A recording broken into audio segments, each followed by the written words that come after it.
Ahab was the seventh king of Israel since Jeroboam I, the son and successor of Omri, and the husband of Jezebel of Sidon, according to the Hebrew Bible. Ahab became king of Israel in the 38th year of Asa, king of Judah, and reigned for 22 years. William F. Albright dated his reign to 869 850 BC, while Thiele offered the dates 874 853 BC. Michael D. Coogan dates his reign to 871 852 BC. Ahab's life and reign. Omri seems to have been a successful military leader. He is reported in the text of the Moabite Mesha to have oppressed Moab for many days. During Ahab's reign, Moab, which had been conquered by his father, remained tributary. While Judah, with whose king, Jehoshaphat, he was allied by marriage, was probably his vassal. Only with Aram Damascus is he believed to have had strained relations. Ahab married Jezebel, the daughter of the king of Tyre. 1 Kings 16:22 tells the story of Ahab and Jezebel, and indicates that Jezebel was a dominant influence on Ahab and strove to spread idol worship of Baal in Israel. Ahab was succeeded by Ahaziah and Jehoram, who reigned over Israel until Joash's revolt of 842 BC. Battle of Kach. The Battle of Kach is mentioned in extra-biblical records, and was perhaps at Apamea, where Shalmaneser III of Assyria fought a great confederation of princes from Cilicia, northern Syria, Israel, Ammon, and the tribes of the Syrian desert, including Ahab. Ahab's contribution was estimated at 2,000 chariots and 10,000 men.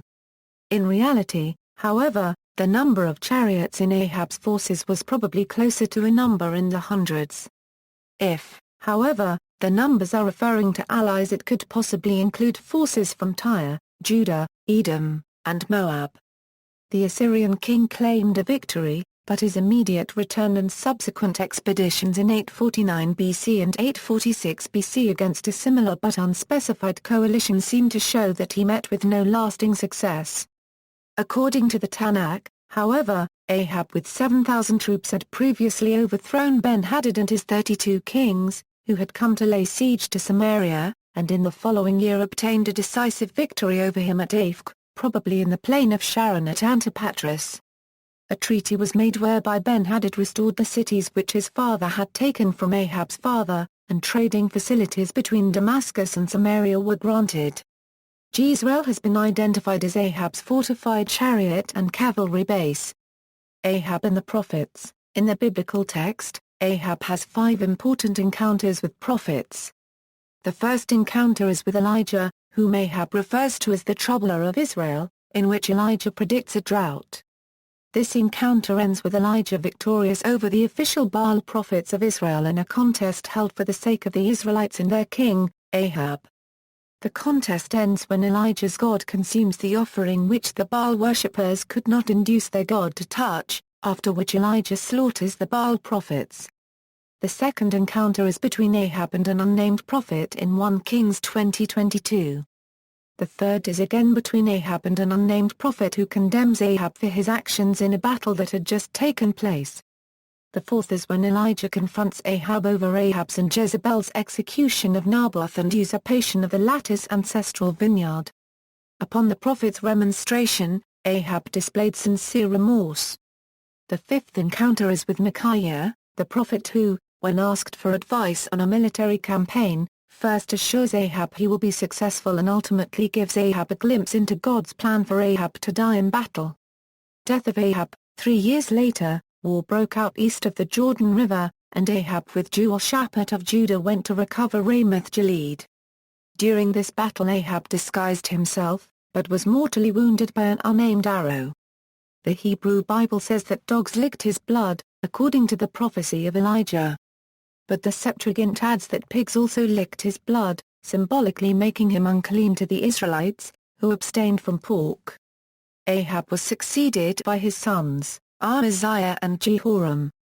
Jezebel's death, however, was more dramatic than Ahab's. As recorded in 2 Kings 9:30-34, Jezebel was confronted by Jehu, who had her servants throw her out the window, causing her death. Legacy. Essentially, 1 Kings 16:29-2040 is the story of Ahab's reign.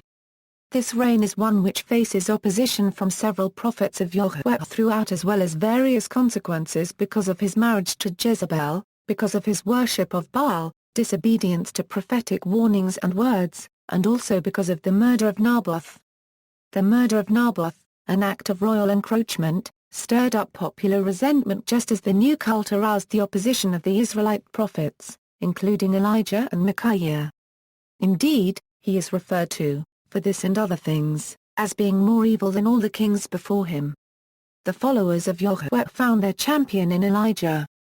His denunciation of the royal dynasty of Israel and his emphatic insistence on the worship of Yahweh and Yahweh alone, illustrated by the contest between Yahweh and Baal on Mount Carmel, form the keynote to a period which culminated in the accession of Jehu, an event in which Elijah's chosen disciple Elisha was the leading figure. See also, Ahab. References. Attribution. This article incorporates text from a publication now in the public domain, Chisholm, Hugh, ed. Ahab. Encyclopædia Britannica. Cambridge University Press. External links, ʼAḥ'āʾ',